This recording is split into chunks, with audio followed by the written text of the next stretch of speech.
Welcome to Let Me Fix This. Enjoy the video. You begin by choosing the file and tool, Google Drive for desktop or the web. Sign into your Google account, then open the folder that will host the workbook. Once logged in, drag the Excel file into Drive or use the Drive folder on your PC. This creates an initial copy. Make sure to decide whether to keep the original. XLSX for compatibility or convert to Google Sheets for live cloud edits.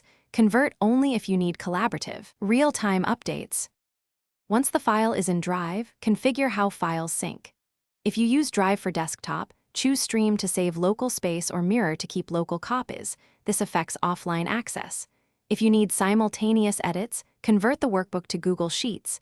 This preserves most formulas but may alter advanced macros. Use OneDrive or Keep.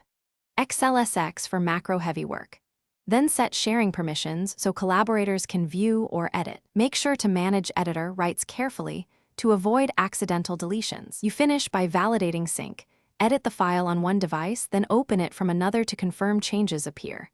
If your workbook uses VBA macros, keep the file as XLSX and use Drive for desktop to sync because Google Sheets won't run VBA. This preserves functionality. If syncing fails, check your internet, available drive storage, and that the file isn't locked by another app. If problems persist, sign out and back into Drive or restart the Drive app. Thanks for watching. If you found this helpful, don't forget to like and subscribe.